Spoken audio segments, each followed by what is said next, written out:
आप जानते होंगे गाइड बहुत पढ़े लिखे नहीं हो पाते हैं, लेकिन जो भी सामान्य जानकारी उनको होती है, तो वो मेरे सामने आया तो उसने मुझसे कुछ जिज्ञासा की कि क्या मैं आपको कुछ बताऊं इसके बारे में। तो मुझे अच्छा लगा, तो मैंने उससे पूछा, मैंने कहा ये क्या है। उसने कहा ये गॉड मंकी है। तो मैंने कहा गॉड मंकी कौन है, कहां से हैं, क्या हैं। तो उन्होंने कहा ये वही लंका को जलाने के दृश्य को बताने लग गया मुझे। फिर तो मैंने कहा ये क्या कर रहे हैं अब। भाई आग तो लगा दी उन्होंने, अब क्या है। उन्होंने कहा नहीं, अब अपनी पूंछ को बुझाने के लिए समुद्र में कूद रहे हैं। तो मैंने उससे पूछा, मैंने कहा क्या आप हिंदू हैं। तो मैंने कहा ये हिंदू ही तो हनुमान जी के बारे में जानेगा। मैंने उसको कहा, मैंने कहा गॉड मंकी का नाम हमारे यहां हनुमान कहते हैं। उसने कहा हाँ हनुमान।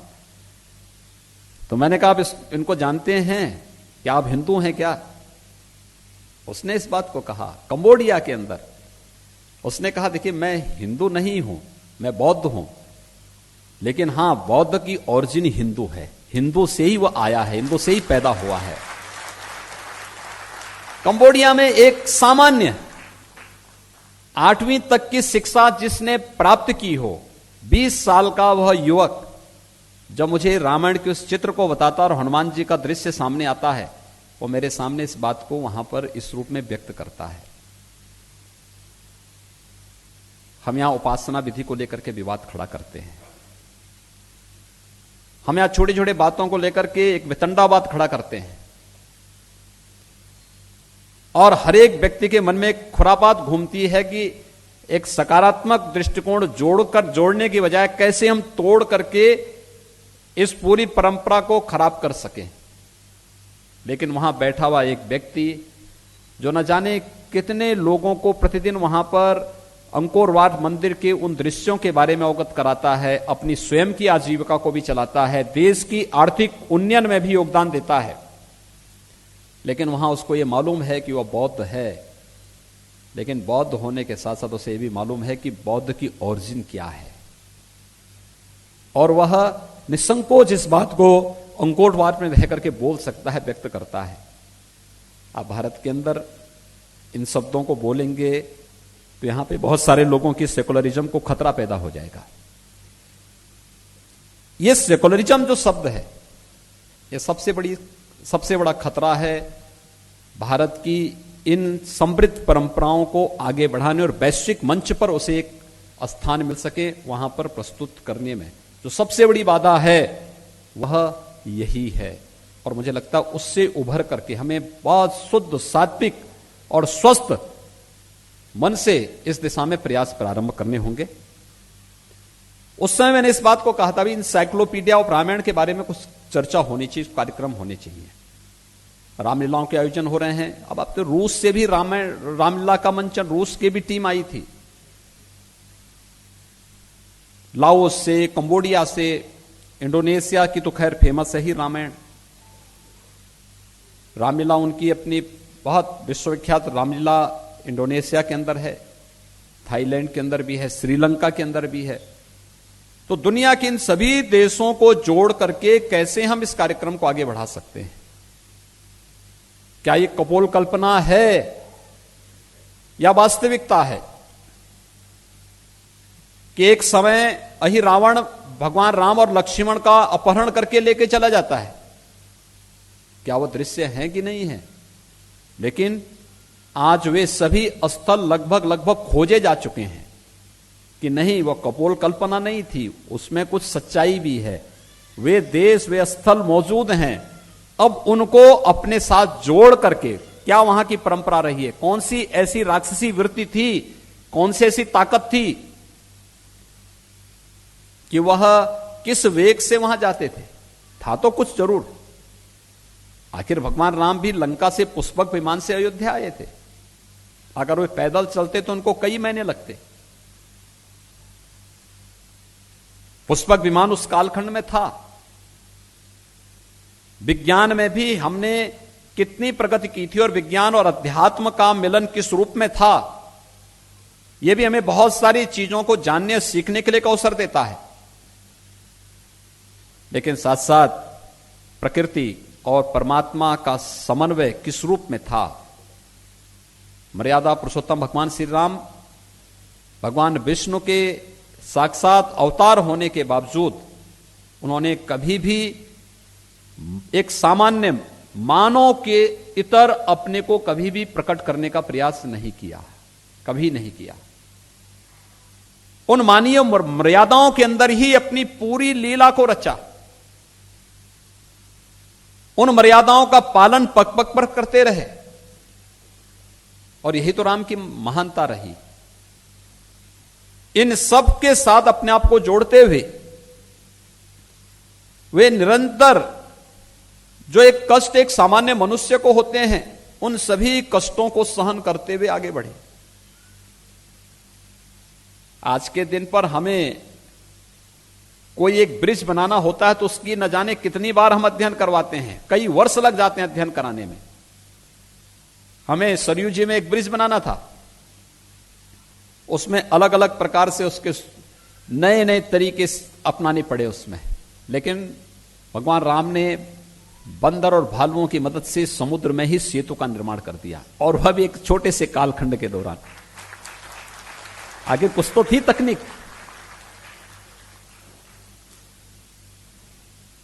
ये encyclopedia of India, encyclopedia of Ramayana हम सबको वहां ले जाने के लिए बाध्य करेगा। विज्ञान की और अध्यात्म की उन अनछुई पहलुओं को जानने का एक अवसर भी देगा। संजीवनी बूटी क्या थी?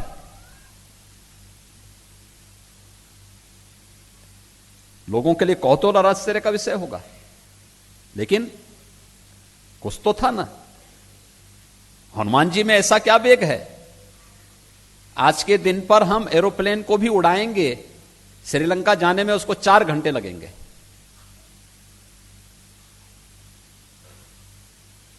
यहां से अगर 2 घंटे तो चेन्नई जाने में लगेंगे, 2 घंटे चेन्नई से कोलंबो जाने में लगेंगे।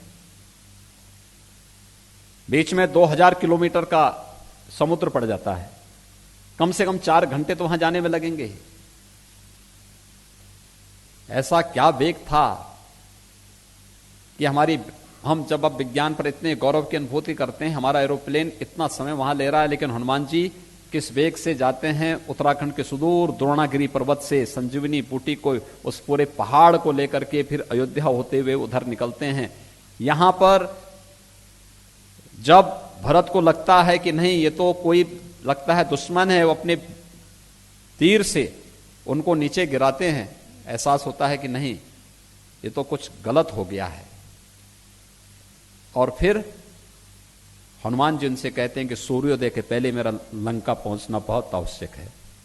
और फिर कुछ ही क्षणों में वह लंका में होते हैं। कुछ तो था ना।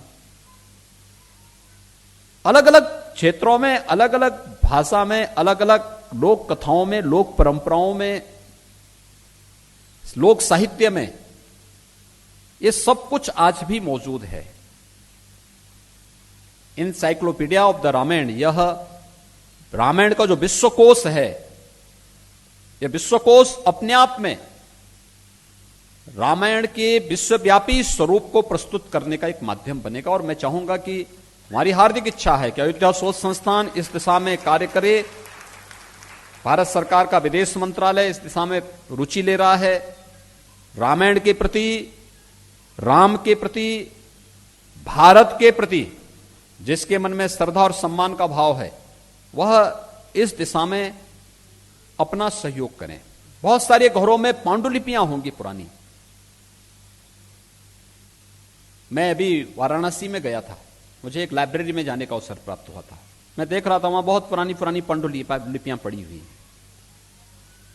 हमारा प्रयास होना चाहिए कि इन पांडुलिपियों को संरक्षित करने के साथ साथ इसको डिजिटल फॉर्म में लेके आ जाएं, जिससे आने वाली पीढ़ी के लिए, क्योंकि हर एक भौतिक वस्तु की अपनी एक सीमा होती है, अपनी एक आयु होती है। उसमें जब भी कोई रासायनिक परिवर्तन होगा तो उसको नष्ट होना है।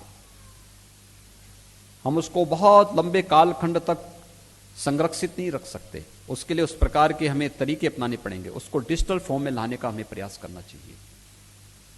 हर एक स्तर पर ऐसा प्रयास होना चाहिए। और ये संग्रहित करने पड़ेंगे हर एक स्तर पर, राज्यों के स्तर पर, स्थानीय स्तर पर और विश्वव्यापी स्तर पर, वैश्विक मंच पर भी हमें इस बात को देखना होगा। अलग अलग देशों में, अलग अलग जगहों पर यह मान्यता है, भारत के अंदर भी सबसे ज्यादा नाम आपको राम या तो आगे या पीछे या मध्य में जरूर होगा हर व्यक्ति के, किसी न किसी रूप में राम के साथ तो उसका जो संबंध है। और दुनिया के अंदर भी अगर शहरों के नाम आप देखेंगे, किसी प्लेस का नाम आप देखेंगे तो वह राम के साथ ज्यादा जुड़ते हैं। समय, हमने उसको समय के अनुरूप आगे बढ़ाने का प्रयास नहीं किया।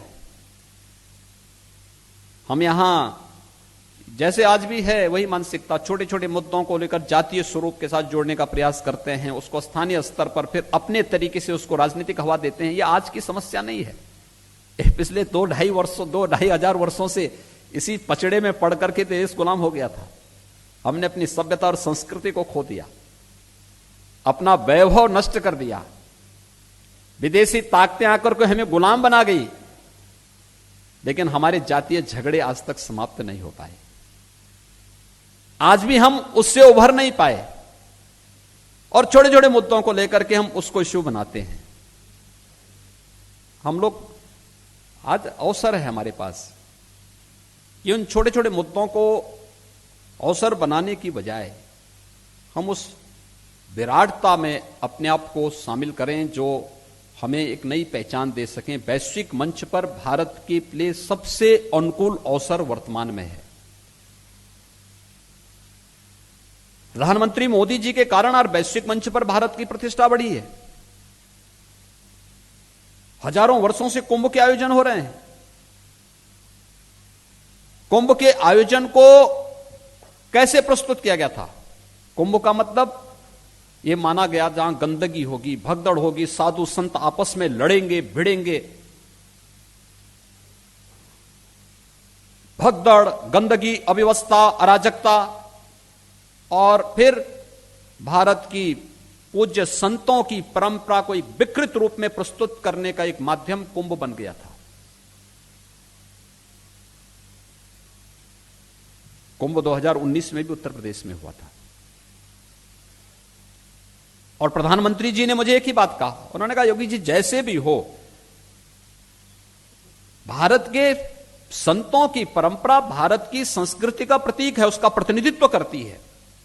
अगर उनका कोई गलत चित्रण होता है, गलत तरीके से उसे प्रस्तुत किया जाता है,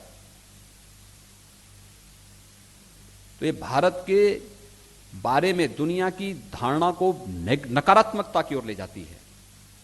हमारे किसी आयोजन को गंदगी के रूप में, अव्यवस्था के रूप में, अराजकता के रूप में प्रस्तुत किया जाता है, तो ये भारत की छवि को वैश्विक मंच पर खराब करने की एक साजिश होती है।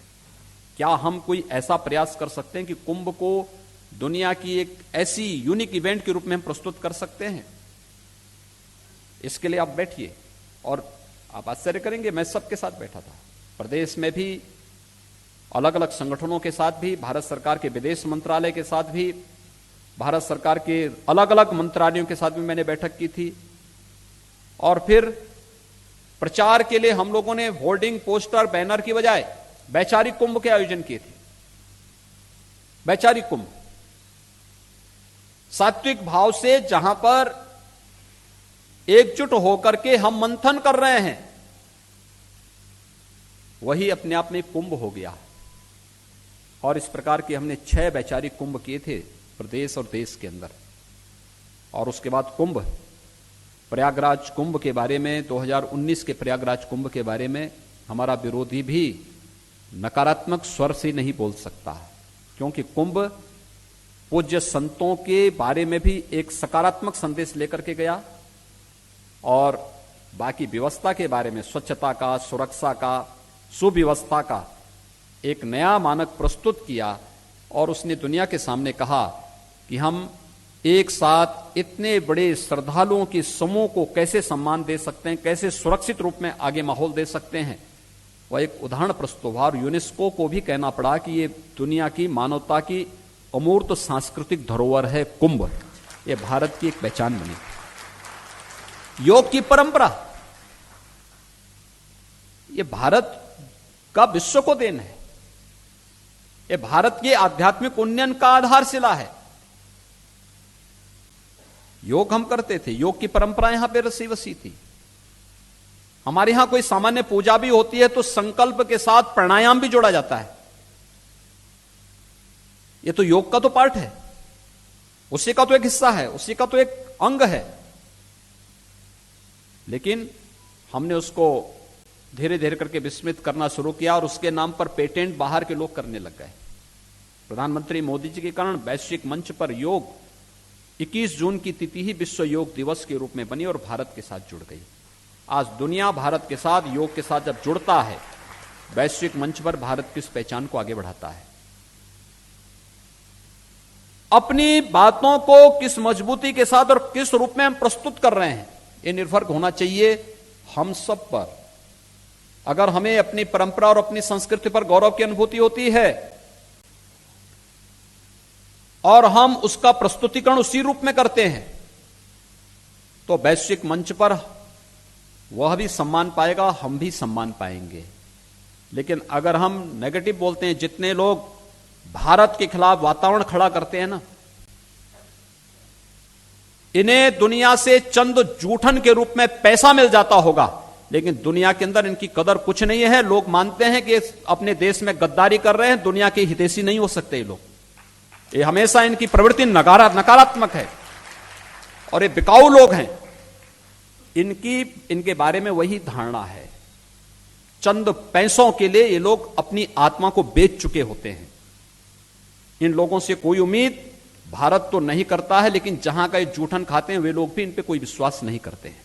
उनका केवल यूज करते हैं। यूज होने वाली वस्तु हमेशा थ्रो भी कर दी जाती है, फेंक भी दी जाती है। तो वैसे इनकी भी स्थिति है। भारत के बारे में दुष्प्रचार करने वाले, भारत के बारे में गद्दारी करने वाले, भारतीय संस्कृति और भारतीय समृद्ध परंपरा के बारे में जो लोग दुष्प्रचार कर रहे हैं, वे वही लोग हैं और उनकी वही दुर्गति होनी है। वे ना घर के हैं ना घाट के हैं। और इसलिए मैं आप सबसे कहूंगा, मुझे बहुत प्रसन्नता है कि यहां पे global encyclopedia of the Ramayana की यह कार्यशाला एक अच्छी और सकारात्मक पहल है और मैं चाहूंगा पहले दिन से हम इसको डिजिटल फॉर्म के साथ जोड़ लें और दुनिया के सामने उसको लें। भाषा का कोई विवाद नहीं होना चाहिए। भारत की हर भाषा को इसके साथ जोड़ा जाना चाहिए, दुनिया की हर भाषा को जोड़ा जाना चाहिए और फिर उन सभी को एक साथ जोड़ करके दुनिया के सामने भारत की इस समृद्ध परंपरा को, मर्यादा पुरुषोत्तम भगवान श्री राम की परंपरा को प्रस्तुत करके हम भारत की समृद्ध सांस्कृतिक विरासत को वैश्विक मंच पर उसी मजबूती के साथ लेकर के जाएं जिस मजबूती का वो सचमुच हकदार था। दुनिया के अंदर पहली संस्कृति है जो राम की संस्कृति है, जो वैश्विक मंच पर गई और भगवान राम के हजारों वर्ष के बाद में बुद्ध की संस्कृति वैश्विक मंच पर पहुंच पाई। आज आप दक्षिण पूर्व एशिया के देशों में जाएंगे, बुद्ध की मौजूदगी आपको हर एक जगह देखने को मिलेगी। ये भारत के लिए गौरव की बात है और हमें उस परंपरा को उसी रूप में आगे ले जाना पड़ेगा। मैं इस पूरे अभियान के प्रति हृदय से बधाई देता हूं, अपनी शुभकामनाएं देता हूं और विश्वास व्यक्त करता हूं कि हम सब अपने लक्ष्यों को प्राप्त करेंगे। और यह कार्यक्रम ऐसे अवसर पर और भी महत्वपूर्ण हो जाता है जब अयोध्या में भगवान श्री राम के भव्य मंदिर के निर्माण कार्य को प्रधानमंत्री जी के कर कमलों से पूज्य संतों की उपस्थिति में आगे बढ़ाया जा चुका है। उन स्थितियों में इंसाइक्लोपीडिया ऑफ द रामायण एक भारत की परंपरा, भारत की संस्कृति और मर्यादा पुरुषोत्तम भगवान श्री राम की मर्यादा को वैश्विक मंच पर स्थापित करने के लिए मील का पत्थर साबित होगा। आप सबके प्रति मेरी शुभकामनाएं। धन्यवाद। जय हिंद। बहुत बहुत धन्यवाद सर। आपका समय बहुत कीमती है सर, लेकिन अनुरोध है, बहुत सारे बंगाल से आए हैं लोग, यूनिवर्सिटी से, केवल आपको कुछ गिफ्ट फोटो सर आपके साथ चाहते हैं। मैं निवेदन करूंगा सर आप लोग जल्दी से आ जाएं, केवल एक मिनट लगेगा। हाँ सर, पश्चिम बंगाल से 25 विद्वान आए हैं। तो रामायण विश्वकोश, विश्व महाकोश का विमोचन किया है सीएम योगी ने। उन्होंने कहा कि रामायण को हर भाषा में आगे बढ़ाया जाए। भारत ही नहीं बल्कि विश्व की हर भाषा में रामायण को आगे बढ़ाया जाए। रामायण विश्व महाकोश का विमोचन आज सीएम योगी ने किया है। भगवान राम की परंपरा पर सभी देश गौरव की अनुभूति करते हैं। सीएम ने कहा, इंडोनेशिया, कंबोडिया जैसे देशों को भगवान राम पर गौरव है।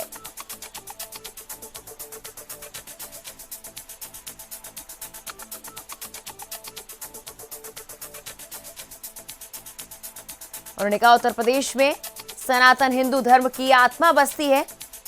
भगवान राम को लेकर ये एक बहुत बड़ा अभियान है। दुनिया की रामलीलाओं का अयोध्या में मंचन हो। सीएम योगी ने रामायण विश्व महाकोश का विमोचन किया है। इस दौरान रामायण को लेकर तमाम बातें कही उन्होंने और हर भाषा में इसका अनुवाद किया जाए, ये भी कहा।